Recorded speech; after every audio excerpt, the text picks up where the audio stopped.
All right. Hello, everybody. My name is Andrew Lushtik. Thank you so much for joining us. I'm going to be chairing this workshop today with my colleague and presenting with my colleague Ahmed Barbour from Together Project, and we'll also be presenting with Dr. Alina Sutter from Western University. So very much in the spirit of P2P, we're doing a hybrid presentation today. So Ahmed and I are actually physically at the conference in Montreal. Alina is joining us from across the country, so it's very much on brand for what we're going to be discussing. So our presentation today is really kind of a review of a multi-year evaluation project that both Together Project and Dr. Alina Sutter and Dr. Victoria Esses from Western University have been collaborating on in addition to a number of other partners.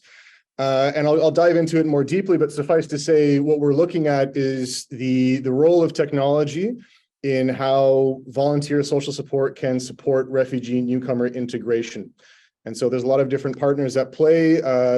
Some of you maybe already are familiar with the programming that we're talking about, but the way we're going to break down our workshop today is I'll just kick things off with a bit of a background on who Together Project is, what we do, the origin, and a bit of a description of the program that is the kind of the linchpin of this evaluation project that we're talking about, and a little bit about how we designed the evaluation itself in terms of how we work with the different partners, including our evaluators at Western University, to structure that evaluation.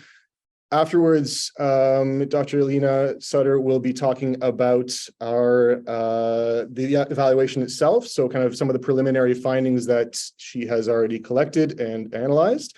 And she'll also get into a little bit more of the nuts and bolts of how the evaluation works and who's participating in it. And after that, Ahmed will be talking a little bit about, put it very broadly, why we do this kind of evaluation, as well as evaluation in general, in terms of how it can inform and improve program delivery at Together Project. And hopefully there's inferences that you can kind of take from this from perhaps the work that you're doing in your own organizations, communities, etc. So without further ado, I will just throw on my presentation. So a bit of a background. So we've been working at Together Project since 2016 on basically trying to figure out what is the highest and best use of the community, and in this sense, community, we're talking about engaged volunteers. What's the highest and best use of volunteers in the community in helping promote integration, refugee integration? So the kind of change that we talk about when we talk about our intended impact as Together Project is really making change in three fairly distinct but interconnected ways. So one is that we look at newcomer integration through the perspective of social connections. So whether that means bridges kind of between communities, bonds within communities, or really just social support in the sense of emotional, informational, and instrumental support that volunteers can offer.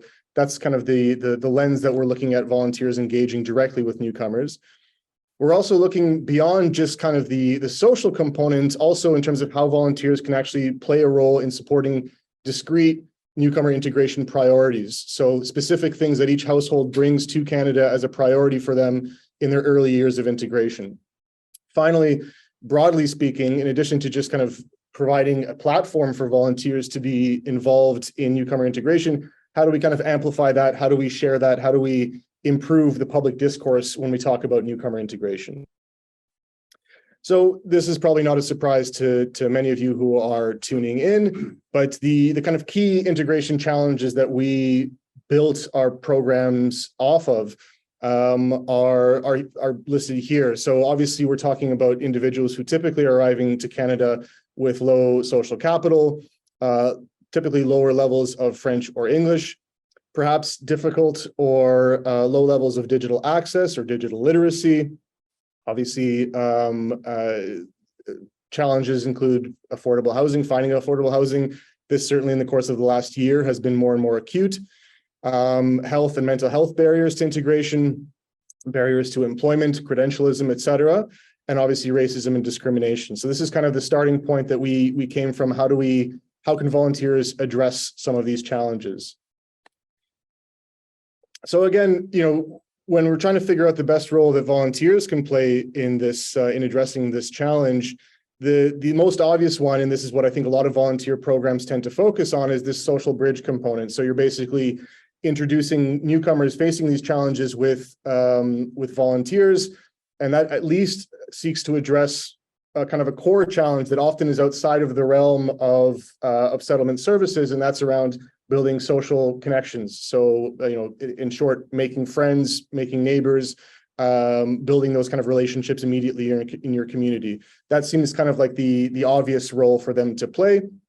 What we quickly realized in our early years was that if we're building relationships that are tailored to the unique priorities that each household has, there's a highly likelihood of that first piece, the social bridge, actually occurring. So in addition to just thinking about social interaction as, getting together over a meal, mitigating social isolation, if you're adding on to that, find a way for volunteers to be involved in specific priorities, and we'll talk about what that looks like in a moment, then you're already kind of having a bit of a multiplier effect with the social support component as well. Critically as well, we looked at this role through the lens of not how can we get volunteers to do professional settlement services, but rather how can we complement what already exists? How can we kind of serve as how can we add some of the kind of glue and barrier breaking to some of those services that already exist? How do we empower volunteers to perform that function as well? And then really it was about just deciding, depending on the different needs that we're seeing, and obviously there's many different ones from different populations who are arriving, what is the ultimate role for the volunteer in that specific situation, as opposed to a one-size-fits-all approach, or the idea that any volunteer can be any of some of these roles that you see here to anybody. And so really we kind of looked at it from a client-centric approach. So really kind of taking their needs into account first, and working backwards to the community to kind of find who really fits that role, whether it's an ally, an advocate, a guide to the neighborhood, a tutor for your children, a mentor for you entering a new profession or trying to re-enter a profession that you've already been in, or simply, ideally, being a friend, which kind of can run through all of these other roles as well. So what does that actually look like? We developed something called the Welcome Group Program. And in short, we connect government-assisted refugees, refugee claimants, protected persons, and as of this year, Ukrainian queue arrivals with what we call a welcome group of 3 to 5 volunteers for up to 6 months of social support tailored to the specific integration priorities of each of these households. Some of the key features of the program include the fact that we provide extensive volunteer training and support. So again, we'll talk a little bit about what that looks like in response to evaluation, but really kind of structuring all the work that the volunteers are going to be doing, really trying to kind of foreground that with things like trauma-informed care, understanding cultural sensitivity, cultural humility, understanding the context under which refugees are arriving to Canada and how that affects their settlement and integration. So we try to really put that in volunteers' hands. We also do group matching. This is arguably the meat of the work that we do at Together Project when we talk about working with volunteers. We really try to take an effort to, rather than match an individual to a household and risk that volunteer being burnt out, or not having the suitable skill set to address the kind of comprehensively the needs of individual households, we'll have an added layer of matching you can think of, where we actually connect volunteers with each other to form a good complement for individual household before we match them. We'll also have translation support. So obviously language barriers are typically quite high in the communities that we serve. So we try to address that by ensuring that we have the volunteers with language skills that are necessary, or volunteers that are perhaps helping multiple matches at the same time with a specific language. Preference matching is very important as well.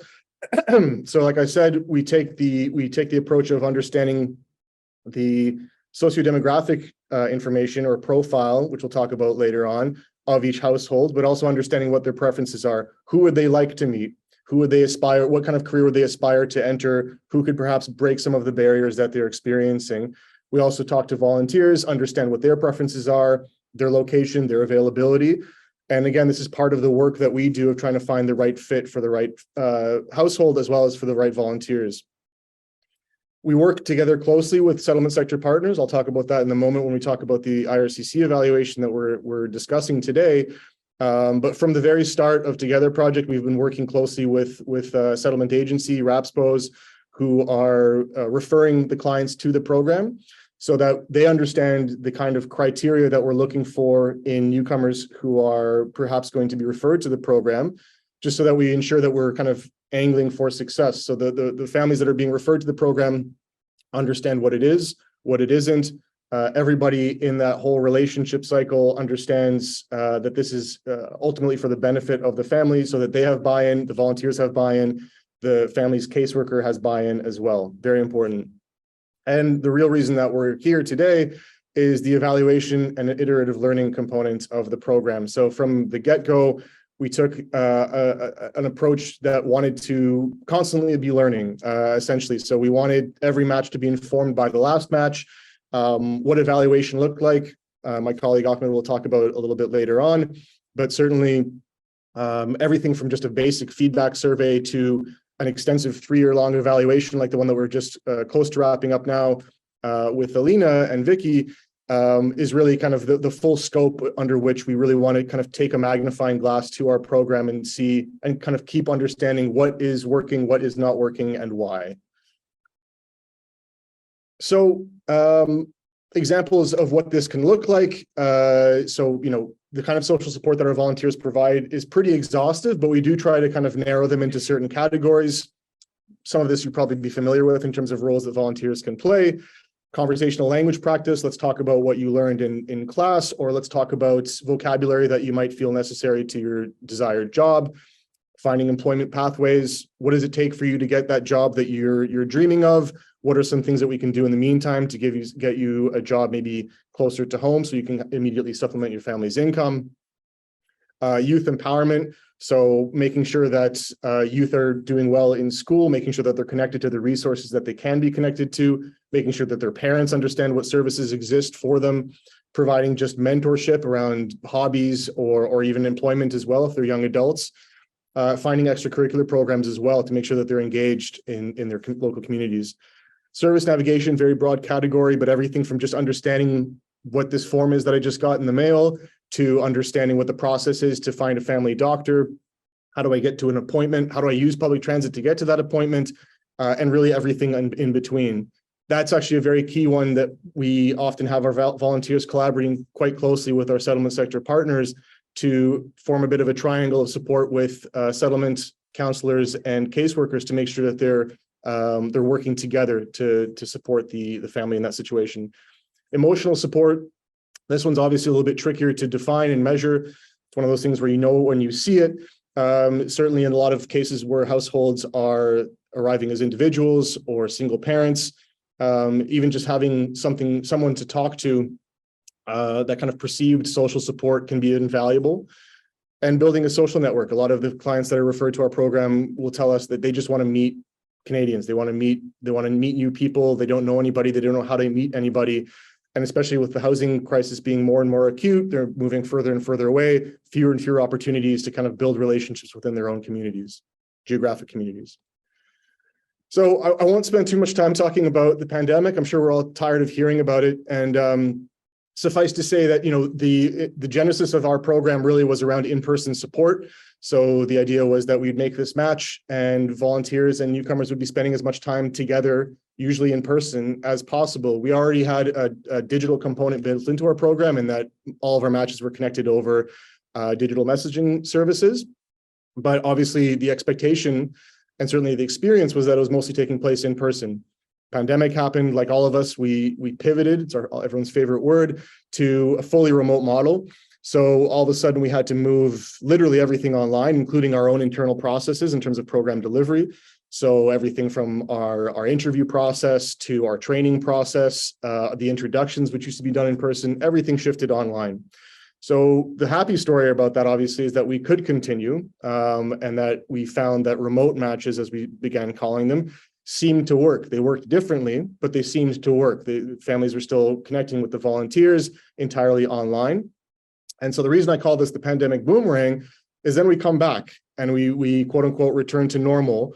And we have something closer to what we refer to as a hybrid model. So, there's certain things that we've kept because they seem to work better, but there's other things that we're not sure to what extent they really should be taking place in person. How much do we kind of apply pressure onto a certain scale one way or another to encourage in-person versus remote support? So these are the questions that we started kind of coming into as we started building up the design for the evaluation project that Alina will be talking about. So in addition, like I said, we had to figure out what remote volunteer social support looked like. So if you're used to having people sitting around a room together, drinking tea, talking, looking at paper together, all of a sudden everything's done online on using platforms that newcomers might not be familiar with. How do we adapt to that situation?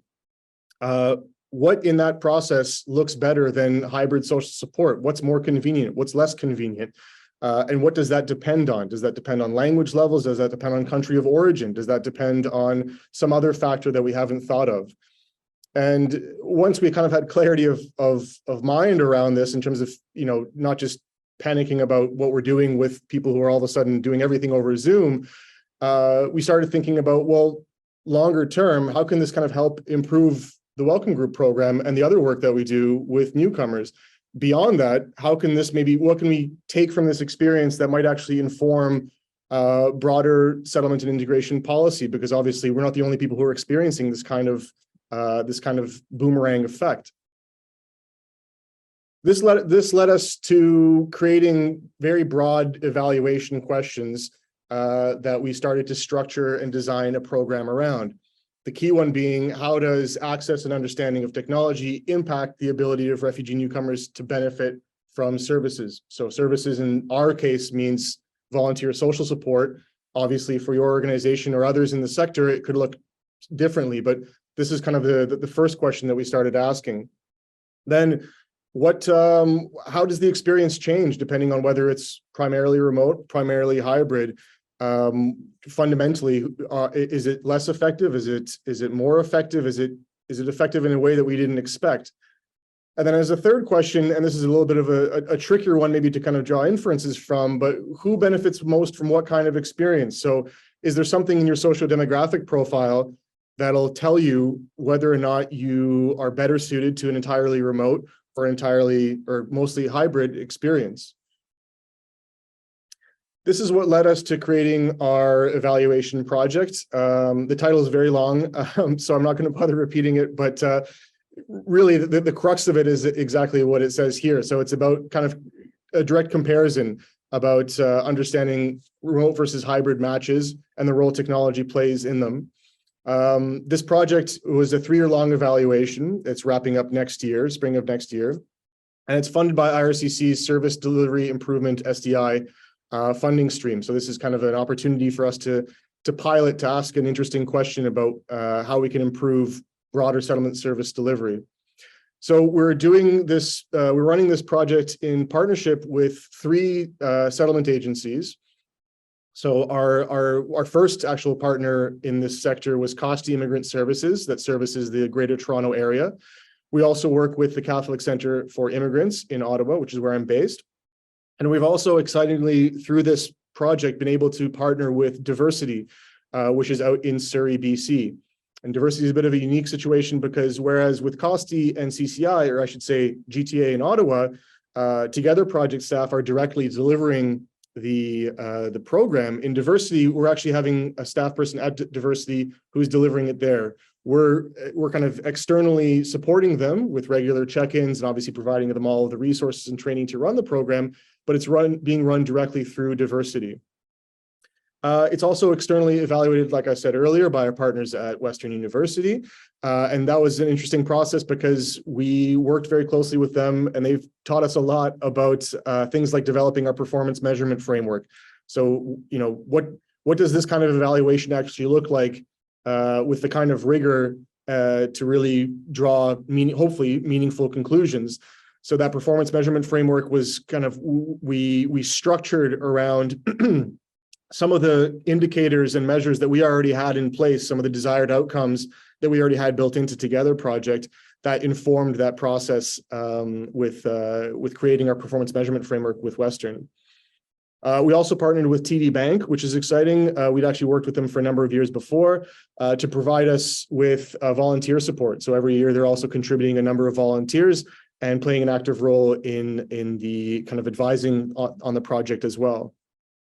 And our goal was to include over those 3 years 145 households spread across the geographies that I just mentioned, and ideally, hopefully, including a bit of a blend of the different kind of experiences that we're talking about, remote versus hybrid, in order to kind of give us the most kind of robust perspective that we can. Just really quickly, I'll walk you through our project workflow. Alina is going to give you a much more in-depth kind of perspective of what the evaluation actually looks like. But suffice to say, as I mentioned, our settlement agency partners refer their eligible clients to Together Project and Diversity, in Diversity's case. Together Project and Diversity will onboard that client, collect their demographic data, and administer the baseline surveys of the evaluation. Our responsibility and Diversity's responsibility is to recruit and train the appropriate volunteers to match with those families and then match them and supervise those matches. And then the evaluation team will administer the 3 and 6 month surveys that kind of follow through that journey, as well as the follow-up interviews, as well as obviously just kind of compiling the data and doing the analysis. So in terms of challenges, the key one, I think, and this is I think a challenge for any kind of an evaluation as rigorous as ours, is that aligning timelines and aligning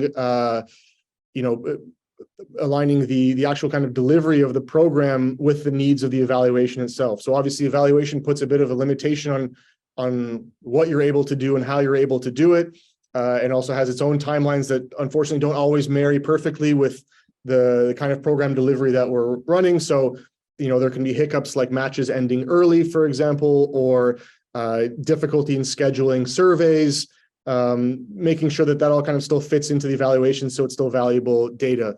Always a bit of a challenge. Data coordination as well. So there's obviously a lot of moving parts here, a lot of data points, sociodemographic data, making sure that we have everyone understands everything they need to around confidentiality, what they're signing up for, working together with a number of different partners on this, making sure that all the data is kind of centrally located. There's just a lot of kind of admin at the back end that we see around this.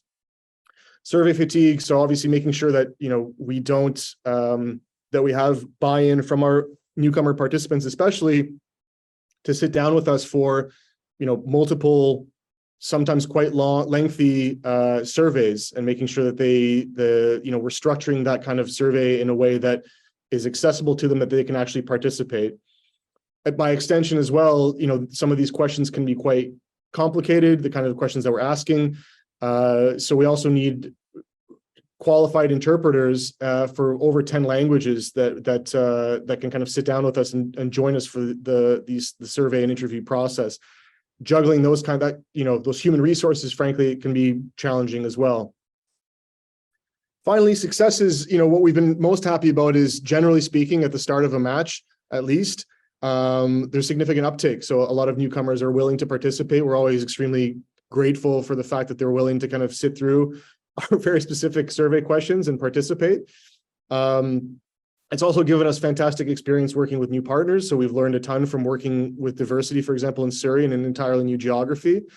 It's given us a lot of capacity building experience around how do we scale our program. So what do future evaluations look like? So that's something Ahmed will be talking a little bit about as well, but also just what does it look like for us to package up this program and have it delivered by a partner halfway across the country, or the full way across the country, I guess.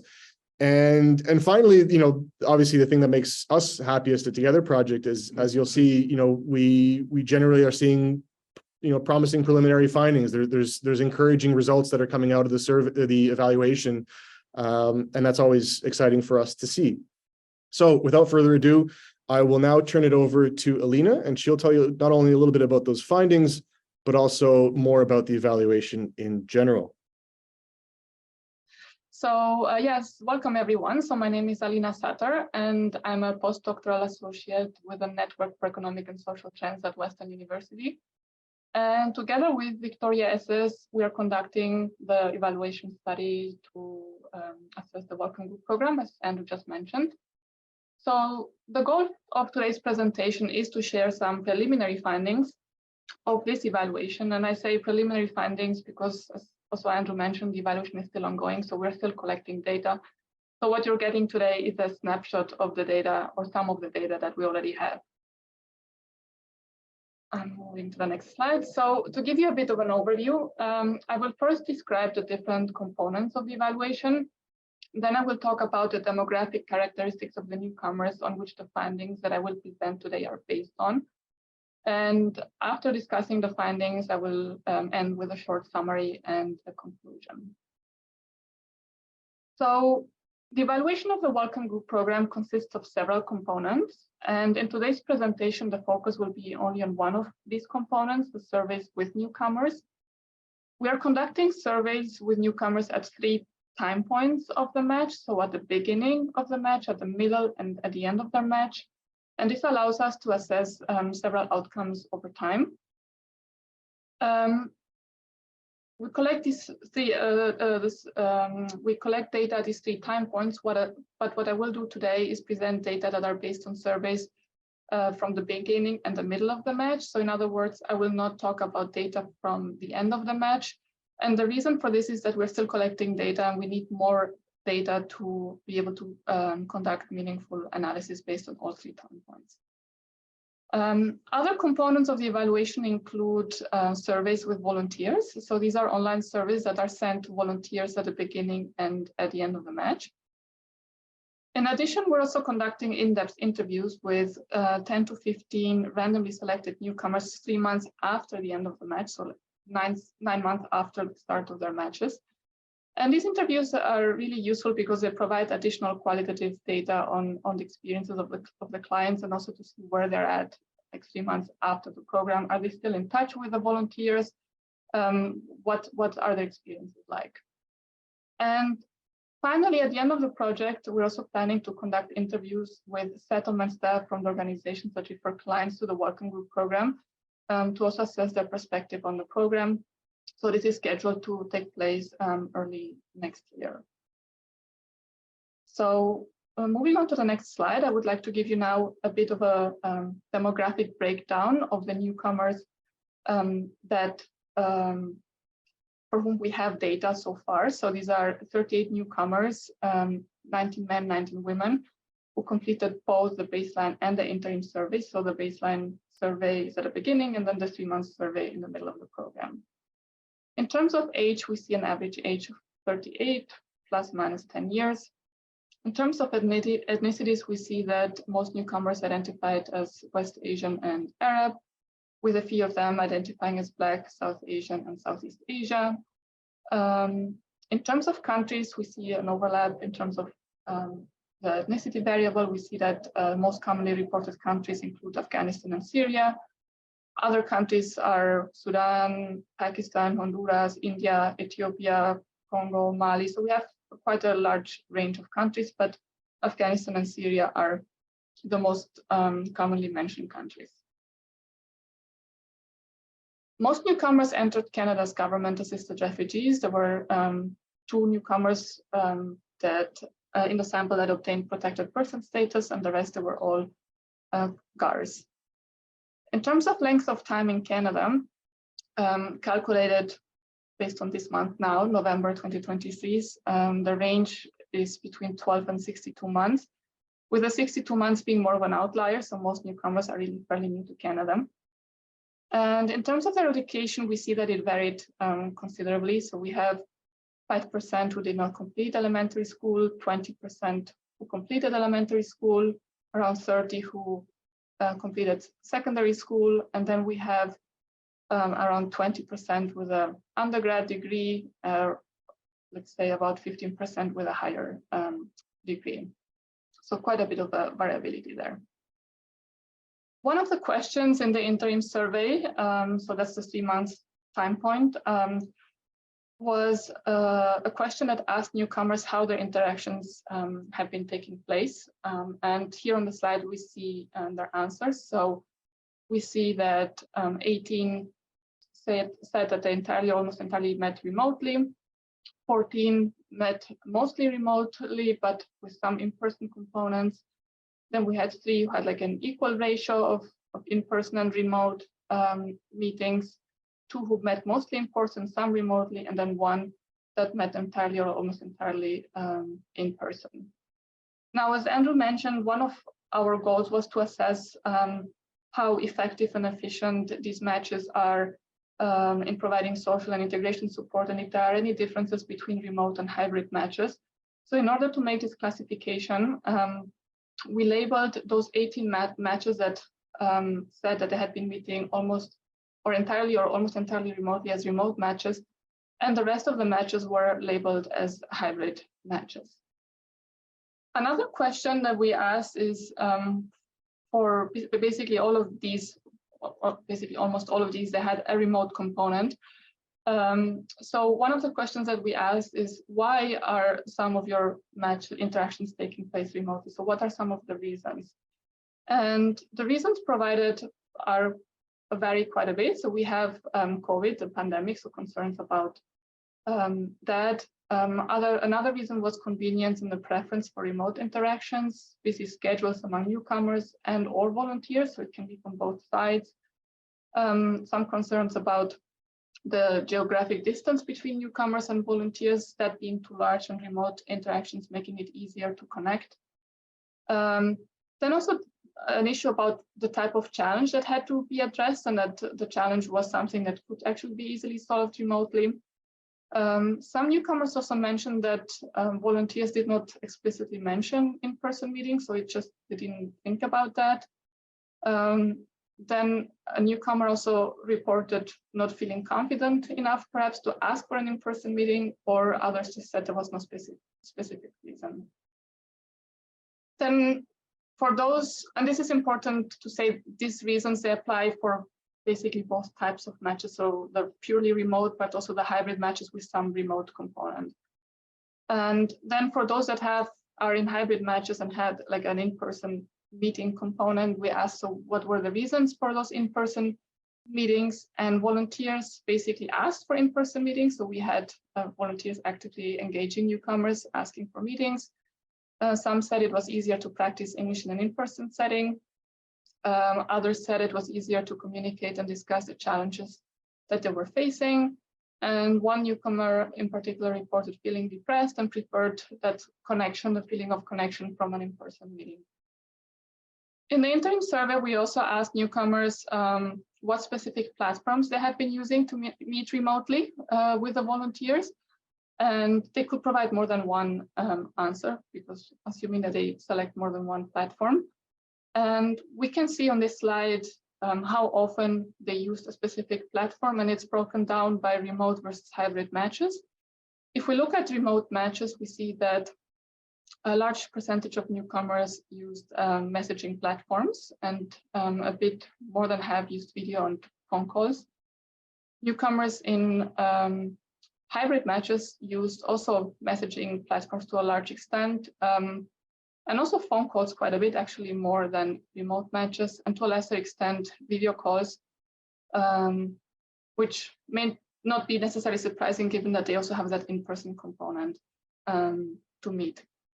In terms of effectiveness ratings, in terms of like how effective do you rate these different platforms to receive social and integration support, we see that overall they were rated as quite effective.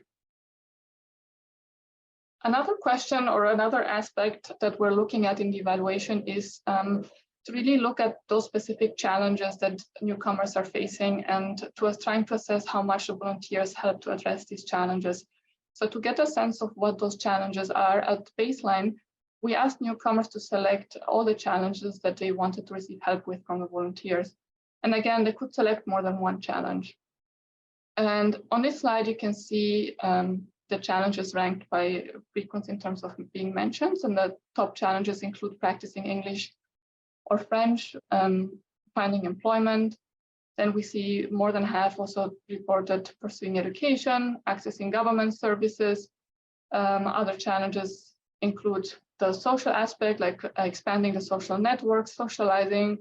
And about a third also talked about wanting to receive help with the schoolwork for the children, seeing doctors, And we also have a smaller percentages of newcomers who wanted help accessing settlement services. And I think one interesting thing that we've been seeing is in terms of like other challenges, like the other category that we have in our survey is that housing seems to come up quite a bit. This is a snapshot of the data. Right now, I can say that we have more data that we're currently collecting. So I have more baseline data and I see housing popping up there even more. So that's something that we see being an issue as well. So let's now turn to the specific indicators that we assessed. So in our performance measurement framework, we included two immediate outcomes of the program. And the first outcome can be seen on this slide. It is an increased understanding of client settlement needs and appropriate linkages to other services. And again, the goal is to assess how effective and efficient remote and hybrid matches are in achieving this outcome. So to assess this outcome, we looked at three indicators with several measures for each indicator, always broken down by remote versus hybrid match. And I'm going to walk you through now through each of these indicators, and then we will turn to the second immediate outcome that we're looking at. So let's start with the first one. Clients' perception that they have someone to talk to about their problems. So on this slide, we can see the percentage of newcomers who agreed or strongly agreed that they have someone to talk to about their problems they're facing. So for each type of match, we can see the percentage at baseline in blue and at the 3-month mark in green. For those in remote matches, we can see an increase from baseline to the 3-month mark. So newcomers agreed that they had someone to talk to about their problems at the 3-month mark than at the baseline. They were more likely to agree. And for those in hybrid matches, we see that already at baseline, they had a bit of an overall higher percentage and a very small increase at the 3-month mark. On this slide, we can see the percentage of newcomers who agreed or strongly agreed that they have people who support them in the community. So for both types of matches, we see an increase, although the increase is larger for those in hybrid matches. Let's take a look at the second indicator, so clients' level of understanding and access to available services and resources.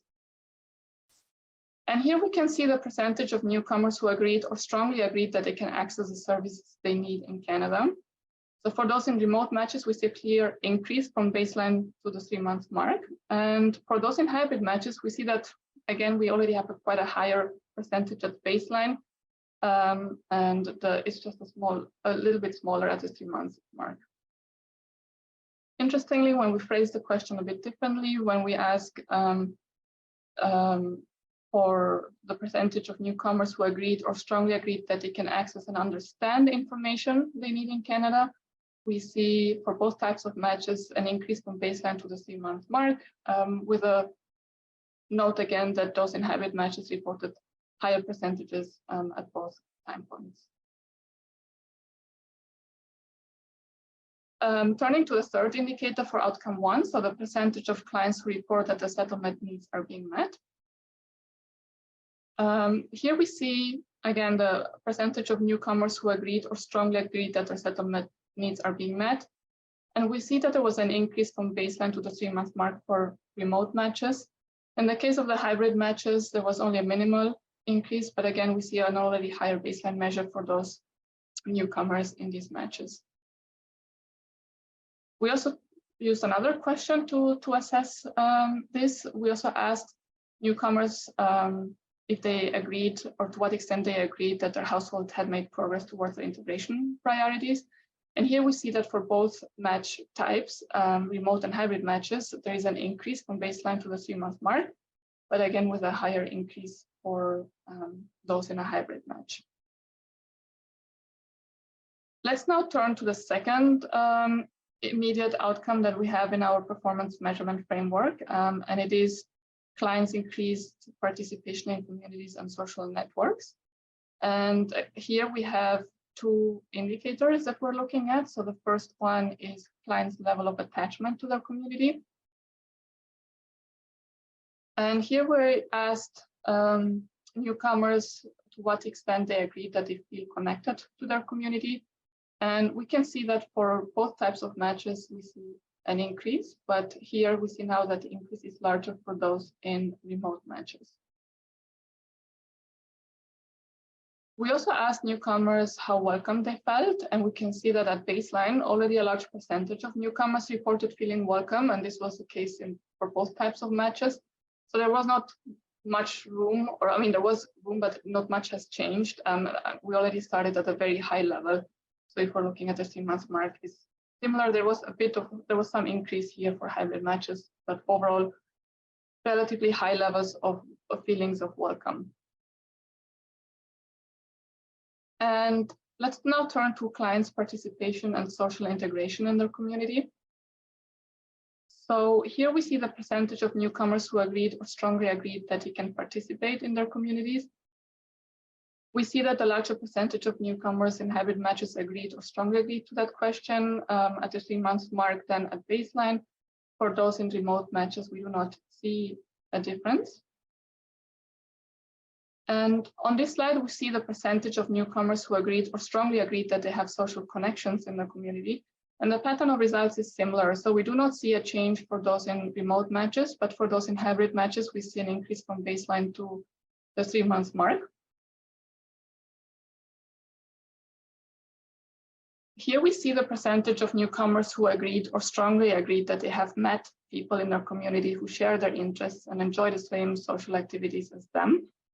For those in remote matches, we actually see a drop from baseline to the 3-month mark. And for those in hybrid matches, we see an increase. And finally, an important component is also to look at the level of social isolation among newcomers. So while in all the other slides, we looked at levels of agreement, here we're looking at levels of disagreement. So we looked at the percentage of newcomers who disagreed or strongly disagreed that they felt or feel socially isolated. So at baseline, we have 17 and 20% who disagreed or strongly disagreed that they felt socially isolated. At the 3-month mark, the percentage was higher for both types of matches. So in other words, we see a reduction in social isolation for newcomers in both types of matches. So I went over quite a few graphs, I realized that. So I prepared just a quick summary to just bring us all back to where we're at.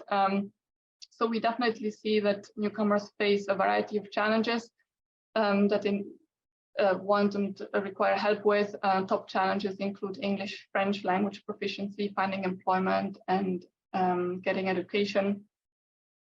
We also see that within 3 months of the Welcome Group program, clients reported an increased support in the form of having someone to talk to about their problems, particularly in remote matches. In hybrid matches, we already had higher levels of support to begin with. We see that clients reported increased social support in their community with a larger increase in hybrid matches. We see that clients reported an increased access to available services, and this was mostly only in remote matches. And again, hybrid matches had higher levels, so there was not much of a change. We see that at 3 months of the program, clients reported an increased access and understanding of the information they need in Canada. This was the case for both types of matches, that they reported making progress towards the integration priorities with a larger increase for hybrid matches, feeling more connected to their community with a larger increase for remote matches. And then only for hybrid matches, we see an increased participation in the community, having social connections and meeting people who shared interests. And for both types of matches, we see a reduction of social isolation.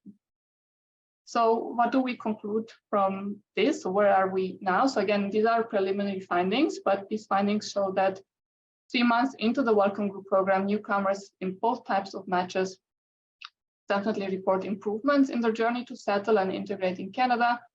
However, for a few indicators, as I mentioned, participation, having social connections, and meeting people who shared interest in the community, only newcomers in hybrid matches showed improvements. For 2 indicators, social support in the community and progress towards integration priorities, we see that newcomers in hybrid matches tended to show larger improvements than newcomers in remote matches. The only indicator, and that's an interesting finding, at least for now, we'll see how the data changes if it does. We see that the only indicator that showed a larger improvement for remote matches than hybrid matches is feelings of connections to communities. So even those remote interactions are able to form those feelings of connections, even though maybe it's not necessarily translated in participation or social connections in the community. Before I end, I just wanted to also acknowledge all the work that Farheen, Jawad, and Sydney have been doing and helping running this evaluation. So thank you very much to them. And yeah, I think that's it for now from my side. I think Ahmed will follow with your presentation now. Thank you, Lena. Just before Ahmed jumps on, I just wanted to remind everybody that there is a Q&A afterwards. I always think that that's actually probably the most interesting part of these presentations. So if you do have questions, please use the Q&A tab at the bottom there, and we can get to your questions at the very end. So thank you, Lena. Over to you, Ahmed. Awesome. So hi everybody. I promise I'll try to make this quick so we don't miss the Q&A. My name is Ahmed Barbour. I'm the volunteer coordinator with Together Project. Prior to that, I was the volunteer in the Welcome Group program myself, and up until I became a Canadian citizen, I was born a refugee and lived my life as a refugee. So I recognize the importance of programs like the Welcome Group program, and I recognize the importance of continuous improvement and adapting a program to meet the needs of newcomers. So why do we evaluate our work? Well, first, we evaluate our work to clarify the program purpose, our intended impact, what we say we want to do, and then we see if it's actually working or not. We evaluate our work for external users to allow us to communicate with the outside world, or even if you're a program within a bigger organization, to communicate within your organizations to different programs. And we also evaluate our work for internal users, so we can see what needs to be done to improve the program. To clarify our purpose, designing a program with evaluation built in from the get-go means that we get a deeper understanding of the program.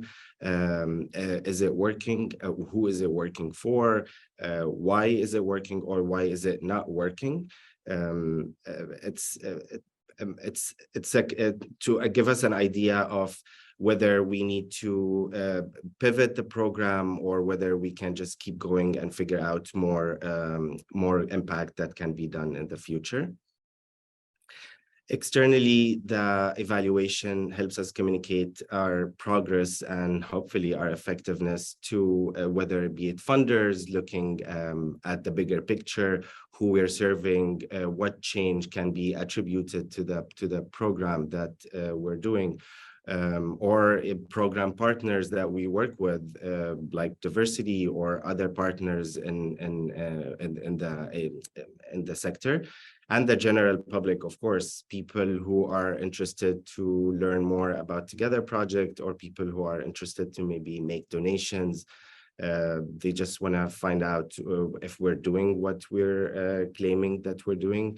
And we can use the evaluation as a storytelling device. We can use the evaluation as proof when we make claims, whether it's on our social media or website, or any time we go out and speak to the public about the work that we do. We can have proof from our evaluation. 75% of our program participants are satisfied, or any type of claim that we want to make with evaluation, we can back that up with data.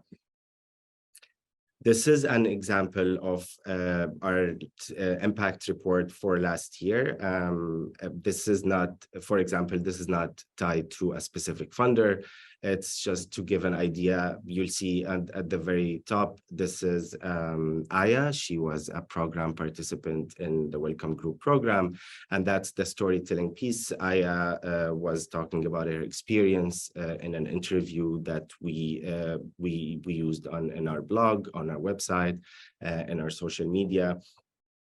You can see also from the impact report, for example, it gives you a glance of what are the main priorities that volunteers worked on last year with newcomers. top being language practice and employment. That comes as no surprise. If you look at the very bottom, for example, housing is an emerging priority. It's something that we're seeing more and more of. And I expect next year it might even start growing up higher. This is also gives you an idea of where are the countries where that our newcomers come from that we work with. And at the bottom, it just gives you a glance of how many people felt socially isolated before the match, how many people felt socially isolated after 3 months, and other factors like that. Internally, we can use our evaluation to understand our program, understand what's working and what's not working, to see if the change that we're talking about is measurable. Different forms of evaluation can help provide context. So a simple survey at the end of the program for feedback would give us an idea of who's satisfied and maybe who's not satisfied with the program. But then focus groups, one-on-one interviews, different types of evaluation would give us more context, would add more color to the picture that we're trying to paint. And of course, we need to tackle this with an open mind. Improving program delivery requires openness to examining flows. We can think of things for our program, but then when we actually put it to test and we talk to the people who were part of the program afterwards, we might learn that some of our ideas were not necessarily useful. Some new things that maybe didn't come from us is super useful that we want to work with. Examples for that is sometimes we could hear from our program participants that maybe they couldn't meet as much as they would like with the volunteers they were working with because of language barriers, for example. And automatically this gives us the idea that in the future, we need to have a language, similar language within each group, each match. Similarly, if we hear that families were not able to meet in person as much as they would like because of how far they were from each other, gives us an idea that in the future, we start making sure that our volunteers and our newcomers, program participants, are close to each other. That makes it easier for them to meet in person. Another example that influenced our own welcome group program in the very beginning was we were seeing more and more matches that had specified goals and defined priorities, had a better chance, higher chance for success. And in the very beginning, we thought that, okay, we need to, once we do the onboarding with our newcomers, we talk to them about their own goals and the ideas that they have in mind for them to feel that they're successful and that they're getting what they need to be getting from the program. And we use these priorities as some sort of an action plan that gives the volunteers an idea of how to move on with this match. So how does Together Project evaluates our work? Well, there's the formal external evaluation, similar to what Andrew and Alina were talking about, our IRCC project. They did a great job covering that. I won't talk a lot about it. We also have socio-demographic data collection. This is weather data that we've been collecting separately, even before this formal evaluation. Or data that we might be adding on to the formal evaluation data needed so we can build better profiles for our program participants.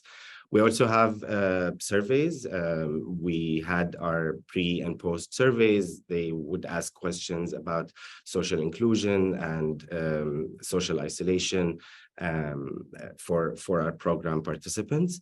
We also facilitate focus groups and interviews, be it with groups of volunteers or groups of program participants, or even our one-on-one interviews with either volunteers or program participants.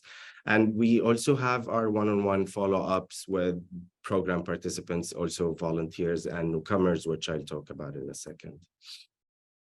For the socio-demographic data, it's basically, this is the program-related data that can be augmented with project-specific data. Once we onboard our newcomers to the program, we have an extensive onboarding process that really learns a lot about the situation and the household that we're going to be working with, because this information gives us a better understanding of how to find them suitable matches.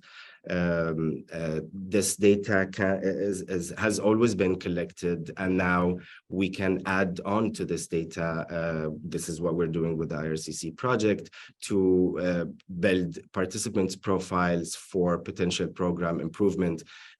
We can decide in the future that we might want to roll out a new program that supports single mothers, for example, and that would give us an idea of where are these single mothers living, what do they benefit the most from. If age would make a difference, we'd find out ethnicity, any data related to their household that can help us find them a better match can also be used in future evaluation as well. This is an example of our previous survey. We actually still do the survey. This is from 2020, and we were piloting a program to start supporting and start working with refugee claimants. We decided to do these pre and post surveys to basically get an idea of how the newcomers feel before the program, how the newcomers felt after joining the program.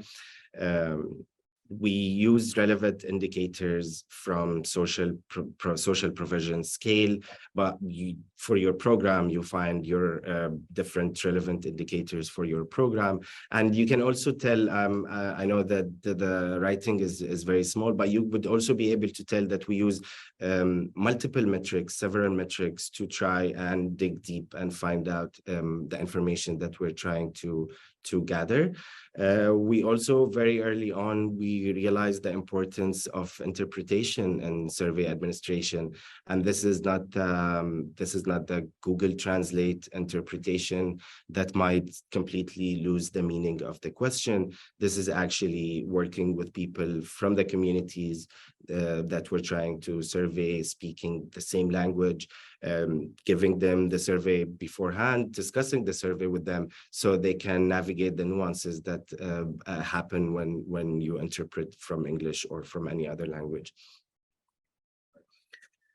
Focus groups with newcomers and volunteers. This is useful in multiple settings. It's useful in larger evaluation projects where, for example, we do our own program, welcome group program analysis, and we try to facilitate focus groups with larger groups of program participants, older ones, newer ones, existing participants, volunteers, newcomers. And the idea is to get an idea of whether what we claim we're making a change in, is it actually happening? And if it's not happening, why not? How can we make it work better in the future?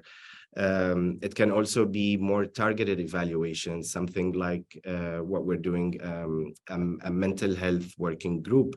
And this working group, for example, is something where we were thinking about the idea of how our program could affect mental well-being. We weren't sure if we should even be thinking about that. So we need to speak to the experts. That meant, a lot of literature review, a lot of key informant interviews, as well as multiple focus groups with newcomers and multiple focus groups with volunteers, with specific questions that allows the participants to explain how the program might have affected their mental well-being positively or negatively. We can also have focus groups around specific program components. You remember we mentioned how housing is a growing priority. So we talk to the people in the matches that included housing as a priority. We see the ones that worked well. We try to understand from the volunteers what they've done, because remember, this is also new to us.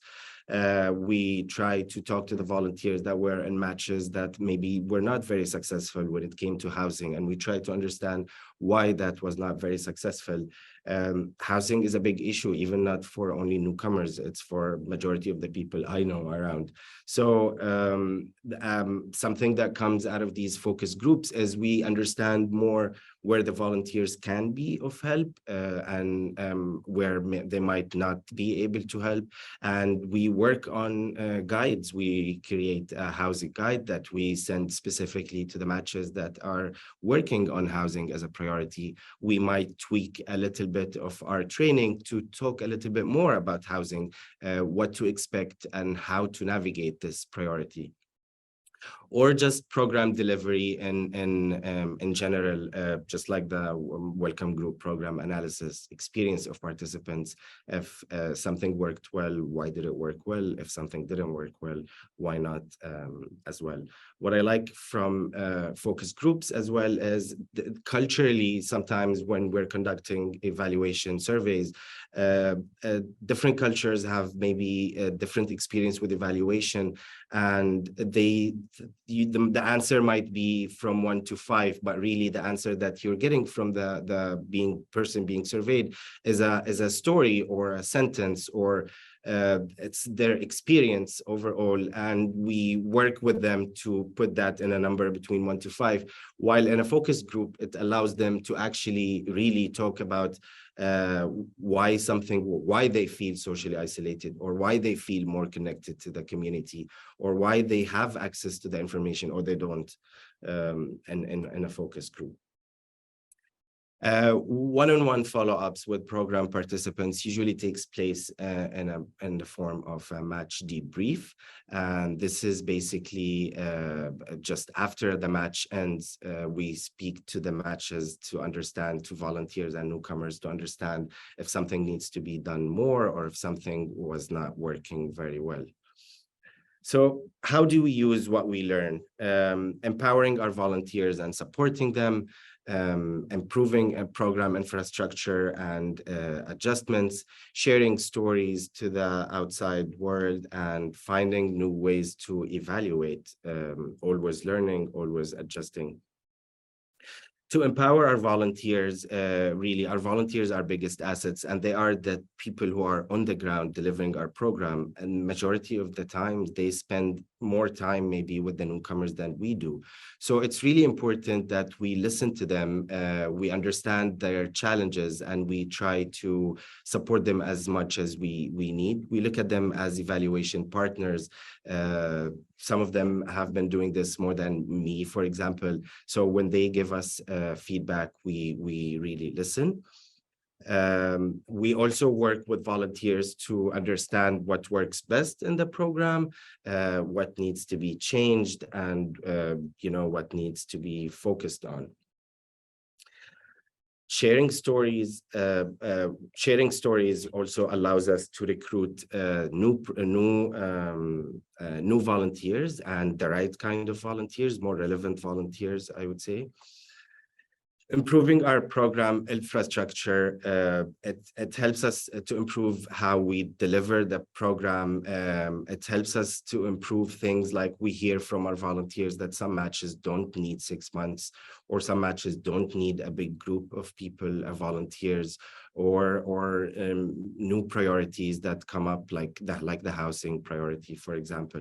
So we're always improving program infrastructure.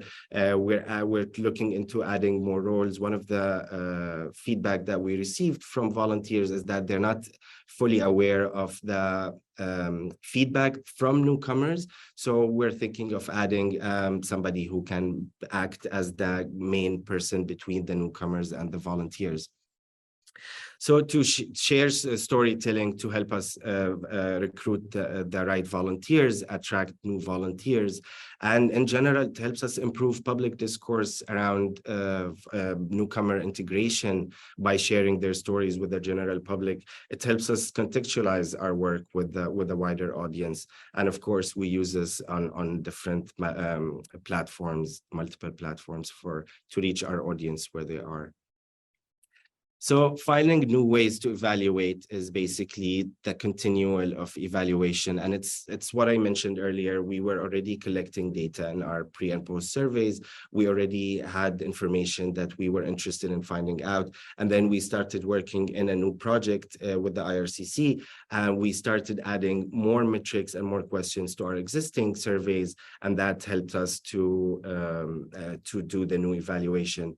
In the future, we might be looking at certain comparisons between groups and geographies. Something works here, works better in this area than in this area. Maybe we want to focus on mental health, so we can look further into that and to just simply support different integration priorities as they emerge. Thank you for tuning in. We can take some questions and answers now. Great, thank you, Ahmed. So we do have, I think, almost 10 minutes for some Q&A, and I've been watching the Q&A kind of rolling in. Alina, you have a few questions to face. So maybe I can kind of walk you through some of those, because I think that there's a few that are maybe we can kind of put together. So maybe I'll just start with the ones that are kind of directed to you, Alina. Alina, could you please speak to the process of creating the evaluation framework / questions? Yes, I'd be happy to. So as Andrew mentioned earlier, we worked very closely with Together Project. So Together Project with Andrew and Anna, we had conversations, there were clear questions, research questions, and that's where it all started. So what is it that we want to know? And through discussions about those research questions, what is it that we want to know? Then we went to move on, well, what are good indicators for these questions, for the variables that we want to assess? And we worked very closely with Together Project in that sense that we had the luck that Together Project was already collecting quite a bit of data even before we entered the scene like Western University as evaluators. So, for example, the social provision scale that Ahmed also mentioned, that's one of the measures that Together Project was using already before. So that was a very good starting point for us to see, okay, how do we want to measure social support, for example? So we integrated that. And then the next step was to go back into the literature and also see what other questions that have been used in past research that fit to basically to our research design, our research questions can we use. And from there, once we had those measures established, we also looked at the overall design, meaning that we had this idea of taking a longitudinal approach, which means that then this meant that we would be tracking immediate and intermediate outcomes.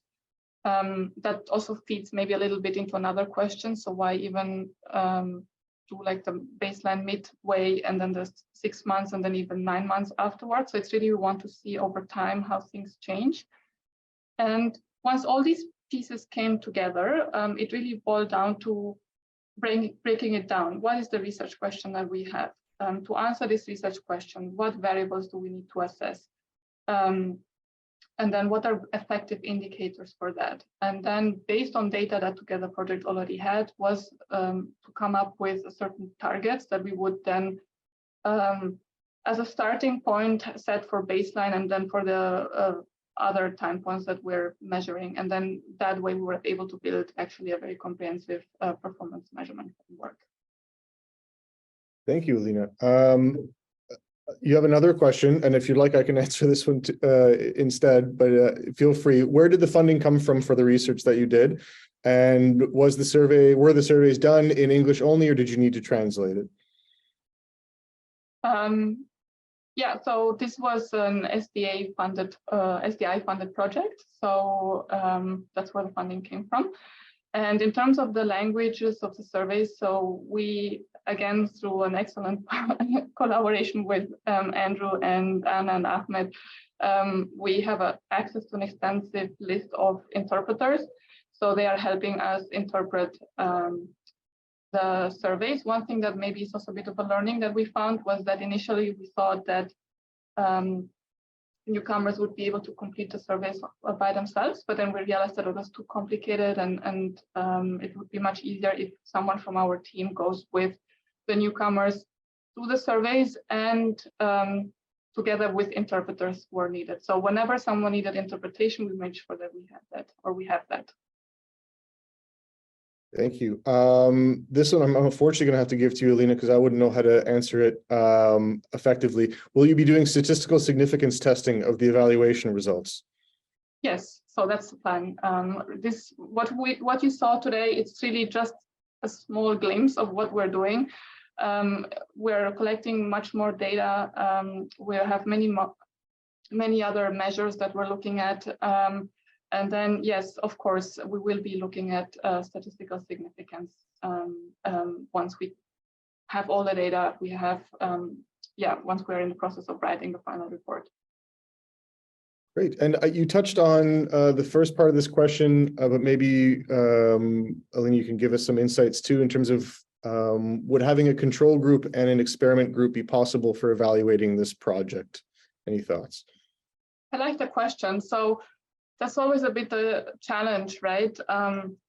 Coming from an academic background and knowing about research methods and what I would do ideally in the lab and like just from a research methods point of view, ideally, yes, I would have done that.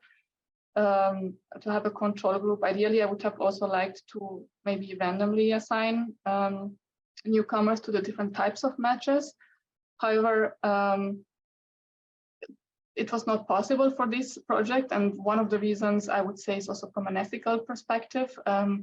We didn't want to force newcomers into one specific type of match. So we let them choose what works for them. What we do in order to counteract that a little bit or take it into account in the analysis, we do ask for match preferences on each side, newcomers, volunteers. We ask that at different time points so we can also track if those preferences change. We also take a look exactly at how effectiveness ratings maybe vary depending on preferences. So we try to control a little bit like that, but I do recognize that from a just pure methodological point of view, it's not the same. The control group would help in the sense that it would give us just a comparison. Well, what happens if we just don't do anything and let time pass, right? So another way to, and then the question there was again an ethical one, like what do? You have newcomers who come to Canada, they need help right away. Do you want to postpone them and say you're not going to get any help for 6 months and you're part of the control group, and then only after 6 months, let's say from an ethical perspective, you give them the chance to make up and get into a match? Those 6 months may be very valuable to their experience, to their lives. So we did not think that was feasible. Someone may ask, so how do we know that we can attribute this to the Welcome Group program? We tried to be very careful with how we word the questions and how we ask the questions. So we do ask for newcomers' perspectives on what they think the program did for them, and all our questions reflect that. It's self-report, but that's the best that we can do. And I think actually it is a good compromise. It gives us a good insight into how newcomers experience the program and how it works for them. So I hope that answers the question. I think that was a very comprehensive answer. Well, Alina, you've brought us to exactly 3:30 our time. So I think it's a great place to wrap up. And so if anyone has any other questions or would like to reach out to any of us, I know this session is being recorded. And so you can review it. Our emails are available on the slides as well. Please reach out to any of us if you have any follow-up. Thank you so much for joining. Thank you so much, Alina. Thank you so much, Ahmed, for this session. I hope it was helpful to those who have listened. And for those of you who are attending other workshops at P2P, I hope you have a great rest of your conference. Thank you so much, everyone. Thank you. Okay, bye.